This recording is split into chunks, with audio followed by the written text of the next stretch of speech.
नमस्ते दोस्तों। आज हमने तय किया है कि आज हम लोग एक पोएम पढ़ेंगे जिसका नाम है now the leaves are falling fast. इससे पहले हम लोग दो पोएम को लेकर के आए हैं और दोनों पोएम हम लोग कंप्लीट किए हैं। पहला पोएम था ओडो टू ऑटम और दूसरा था सॉन्ग ऑफ माई सेल्फ, और ये हमारा तीसरा पोएम है और पोएम का नाम है now the leaves are falling fast. तो आज हम लोग इस कविता को पढ़ेंगे और कम्प्लीटली इस कविता को कंप्लीट करेंगे कि फिर कभी आपको दोबारा इस कविता को किसी दूसरे चैनल पे पढ़ना नहीं पड़ेगा।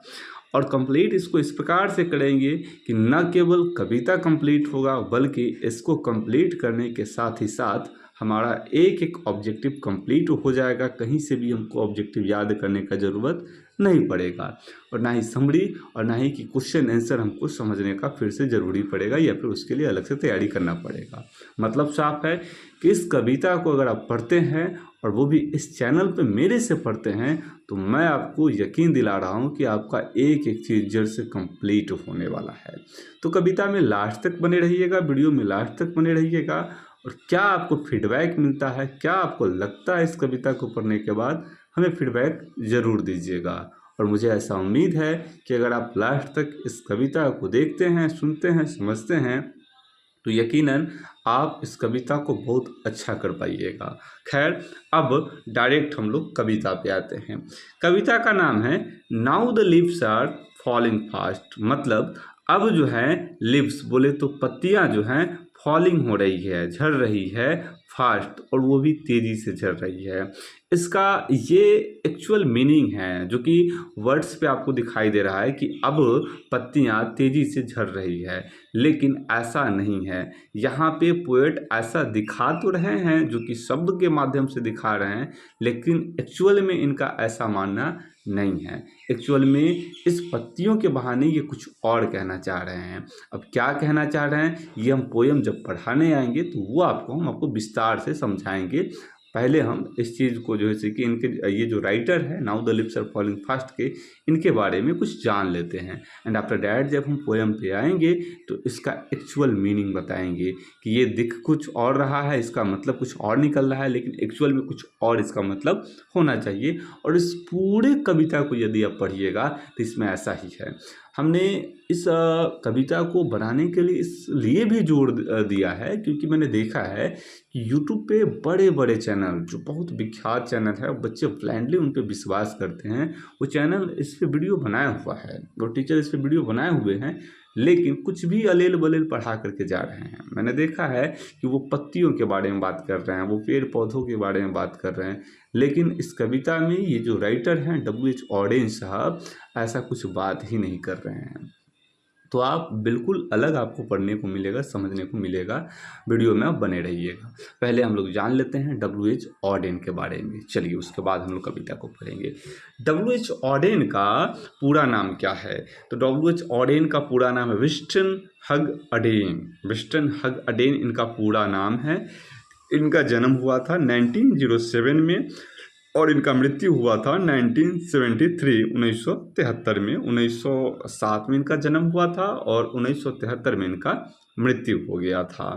Who won the Pulitzer prize? Who जिन्होंने वोन किया मतलब प्राप्त किया, जीता, द पुलिट्जर प्राइज क्या प्राप्त किया जी?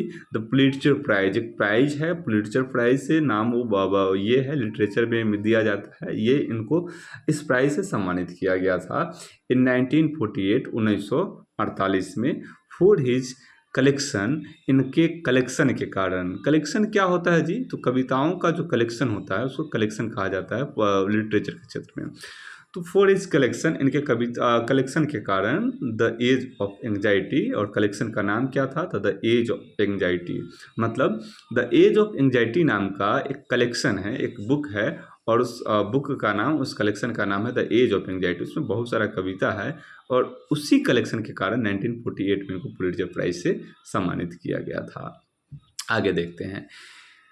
कॉमा है, ही यहाँ पे लिखा गया नहीं, लेकिन आप पढ़ सकते हैं। कॉमा है मतलब इनका नाम लेकर के वाज पढ़ सकते हैं, जैसे विंस्टन हग अडेन वाज या फिर ही वाज, ऐसे पढ़ सकते हैं आप। ही वाज अ वर्सेटाइल वो थे, क्या थे, वर्सेटाइल थे, बोले तो बहुमुखी थे। बहुमुखी का मतलब क्या होता है समझिएगा। बहुमुखी का मतलब होता है बहु मतलब बहुत, मुखी मतलब मुख। मतलब ये ऐसे कवि थे जो बहुमुखी थे, बहुत प्रकार के चीज़ों को लिखते थे। मतलब ऐसे कवि नहीं थे कि एक प्रकार का कविता लिख रहे हैं तभी बस केवल एक ही प्रकार का कविता लिखेंगे, ऐसा नहीं है। ये बहुमुखी थे, हर प्रकार की कविताओं को लिखने में ये आदमी निपुण थे, हर प्रकार की कविताओं को ये लिख देते थे। तो ही वॉज ए वर्सेटाइल, वो बहुमुखी थे एंड इंटेलेक्चुअली बिगरस पोएट। और वो इंटेलेक्चुअली बिगरस पोएट थे, बोले तो बौद्धिक रूप से जो है कि बहुत बिगरस पोएट थे, मदहोश। बिगरस कहने का मतलब मजबूत पोएट थे, बुद्धि से बहुत ही ज़्यादा मजबूत पोएट थे ये, बहुत बुद्धिमान, बहुत स्कॉलर पोएट थे वो ये। वर्ड्स ड्रामेटिस्ट, ये पद थे, पद ड्रामेटिस्ट थे, मतलब गद्य लिखते थे, ड्रामा लिखते थे, क्रिटिक्स लिखते थे, ट्रांसलेटर भी थे एंड एडिटर, और ये एडिटर भी थे। वर्ड्स मतलब गद्य लिखते थे, ड्रामेटिस्ट थे मतलब ड्रामा भी लिखते थे, क्रिटिक्स ये आलोचक भी थे, आलोचना भी लिखते थे, ट्रांसलेटर और दूसरे किसी भाषाओं में किसी गद्य को लिखा गया, पद को लिखा गया है तो उसको ट्रांसलेट कर देते थे इंग्लिश भाषा में, ट्रांसलेटर भी थे। इसका मतलब ये हुआ कि ये दूसरे भाषाओं को भी खूब बखूबी जानते थे। एंड एडिटर, और ये एडिटर भी थे, बोले तो एडिट करने का काम करते थे, संपादक थे। कॉमा फुल स्टॉप है, उसके बाद देखिए पोइट्री टू हिम, कविता टू हिम मतलब उनके लिए कविता वाज अ सीरियस गेम, उनके लिए कविता एक सीरियस गेम हुआ करता था। ये मानते थे कि जैसे हम किसी गेम को खेलने के लिए बहुत सीरियस हो जाते हैं कि हाँ हमको इस गेम को जीतना ही जीतना है, उसमें मदहोश हो जाते हैं, उसी में अपना तन और मन और धन दे देते हैं, ठीक उसी प्रकार से कविता इनके लिए एक सीरियस गेम हुआ करता था। जब ये कविता को लिखने बैठा करते थे या कविता के बारे में कुछ सोचते थे, कविता पे काम करते थे, तो सब कुछ छोड़ देते थे और इसको कोई भारी काम ये नहीं समझते थे। ऐसा समझते थे कि ये गेम है और इसके साथ जितना मन से खेलेंगे ये इतना ज़्यादा सुलझता चला जाएगा। तो कविता इनके लिए कोई ऐसा भारी काम नहीं था, एक सीरियस गेम था जिस गेम को बहुत ही मन से खेलना चाहिए। चलिए आगे क्या है, विच शुड, ये क्वेश्चन पूछता भी है, कविता was serious game, poetry to him was serious game, ये पूछेगा कि किसके लिए जो है कि कविता एक सीरियस गेम है, तो आप बताइएगा WH ऑडियंस अब, ठीक है। आगे देखते हैं, आगे कह रहे हैं poet, which should depend people's self awareness.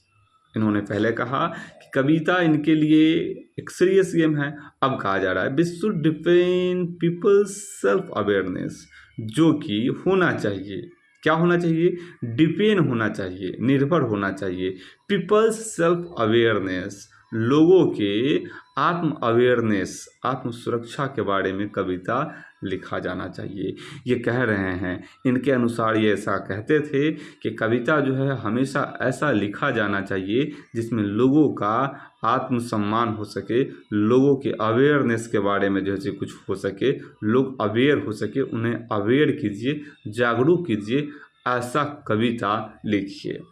But it should in no case, लेकिन यह होना चाहिए इन नो केस, किसी भी परिस्थिति में नहीं होना चाहिए डायरेक्टली अफेक्ट मैंस पॉलिटिकल और religious choice, but it should in no case, लेकिन ऐसा कभी नहीं होना चाहिए कि डायरेक्टली अफेक्ट्स मेंस और पॉलिटिकल रिलीजियस चॉइस।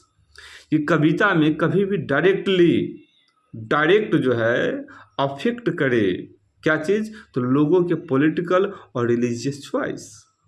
मतलब लोगों को आप अवेयर करिए कविता के माध्यम से, लोगों को आप जागरूक कीजिए कविता के माध्यम से, किसी भी चीज़ों पे कटाक्ष करके लोगों को जागरूक कीजिए, जो गलत है उसके बारे में कटाक्ष करके। लेकिन ये कह रहे हैं कि ऐसा कभी नहीं कीजिए, किसी भी परिस्थिति में नहीं कीजिए कि डायरेक्ट आप किसी आदमी के पॉलिटिकल या फिर रिलीजियस चॉइसेस पे आप अफेक्ट डालिए, प्रभाव डालिए।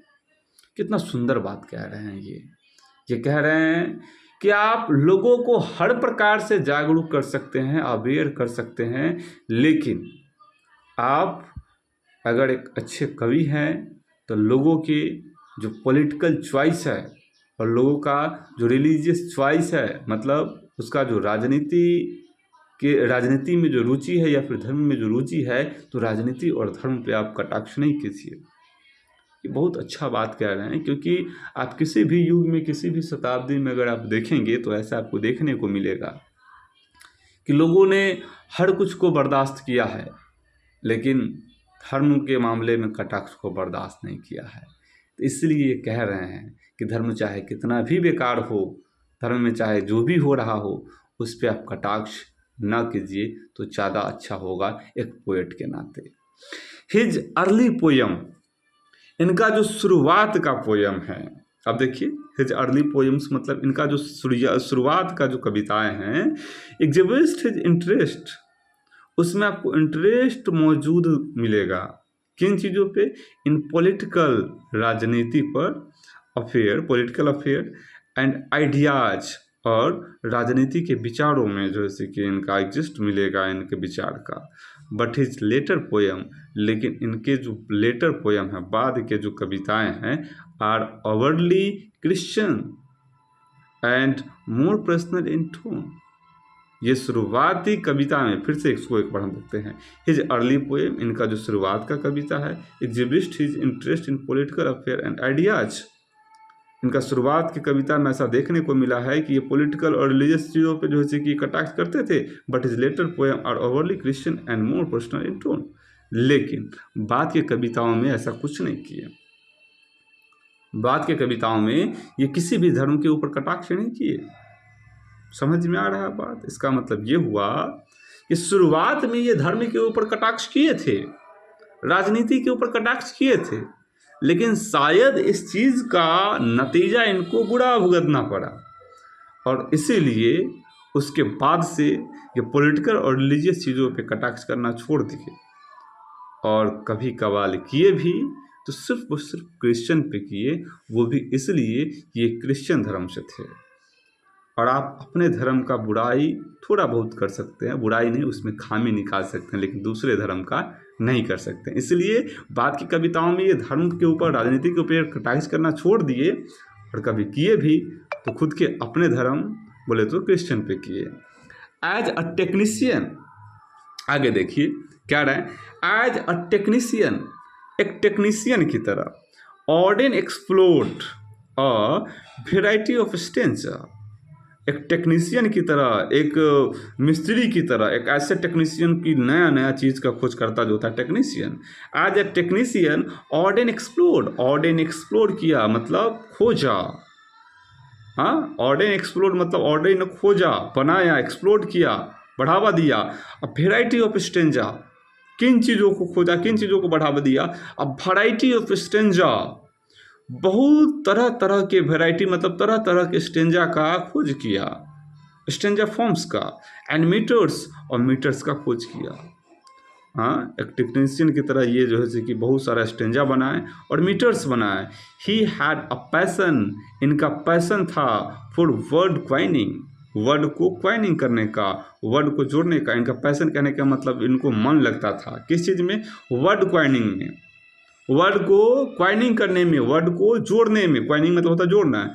एंड यूजिंग आर्केइक वर्ड्स, और यूज करने में आर्केइक वर्ड्स, पुराने पुराने वर्ड्स जो होते हैं उसको प्रयोग करने में इनका बड़ा रुचि था, इनका पैसन था। और जिस आदमी के लिए आप सोचिए ना कि जो आदमी शुरू में ही कह दिए हैं कि कविता मेरे लिए एक सीरियस गेम है, तो वो इस प्रकार का नया नया काम अपने कविताओं में जरूर करेंगे। इस चीज़ को समझिए आप। तो इनका पैसन था कि पुराने पुराने शब्दों का ये प्रयोग किया करते थे अपनी कविताओं में, और वर्ड को जोड़ करके नया वर्ड बना दिया करते थे। ऐसा नहीं है कि जो वर्ड पहले से मौजूद है उसी को लिखते थे, इनको संदेह नहीं था अपने आप पे, ये वर्ड को जोड़ करके एक नया शब्द बना दिया करते थे। विच मेक्स हिम, जो बनाता है उन्हें, एट टाइम, उस समय, डिफ़िकल्ट टू अंडरस्टैंड, मुश्किल, टू अंडरस्टैंड, समझने के लिए। और यही चीज़ इनको बहुत ज़्यादा मुश्किल बनाता है कि अपने कविताओं में पुराने वर्ड्स को जो प्रयोग करते थे और वर्ड को मिला करके जो वर्ड बनाते थे, तो रीडर्स इनको पढ़ नहीं पाता था। और इसीलिए विच मेक्स हिम, यही चीज़ इनको बनाता है, एट टाइम्स, उस समय, डिफ़िकल्ट टू अंडरस्टैंड, समझने के लिए बहुत मुश्किल। ही लेफ्ट इंग्लैंड, इन्होंने इंग्लैंड को छोड़ दिया एज अर्ली एज 1939। जैसे ही 1939 आया, 1939 के शुरुआत में ये इंग्लैंड को छोड़ दिए to settle permanently in the United States. Settle होने के लिए कहाँ पे? तो परमानेंटली, हमेशा हमेशा के लिए इन द यूनाइटेड स्टेट, अमेरिका में। हाँ, ये इंग्लैंड से थे और इंग्लैंड को छोड़ करके ये आदमी अमेरिका चले गए। Audience work is divided into the British and American phase. कहा जा रहा है ऑर्डेन का अपस्ट्रॉफी, इसका मतलब ये नहीं समझिए बहुत ही सारा ऑर्डेन, नहीं। ऑर्डेन अपस्ट्रॉफी एस मतलब ऑर्डेन का वर्क, ऑर्डेन का वर्क, ये WH ऑर्डेन का जो काम है इज डिवाइडेड, ये बांटा गया है into the British and American phase. इनका जो काम है, ऑर्डेन का जो वर्क है, डिवाइडेड बांटा गया है किस फेज में? तो ब्रिटिश और अमेरिकन फेज में, दो फेज में बांटा गया है। ब्रिटिश फेज और अमेरिकन फेज में बांटा गया है। मतलब ये ब्रिटेन में रह करके जितना कविता लिखे हैं, जितना कहानी लिखे हैं, उस सब को ब्रिटिश फेज कहा गया, और अमेरिका में रह करके जितना चीज़ लिखे हैं उस सब को अमेरिकन फेज कहा गया। अब आगे देखिए, फुल स्टॉप है, आगे है द नोटेबल वर्क ऑफ, मतलब कुछ काम है जो नोटेबल है। आगे हम देखते हैं, थोड़ा सा इसको ऊपर कर देते हैं ताकि आपको सही से दिखाई दे। द नोटेबल वर्क ऑफ है ना, यहाँ से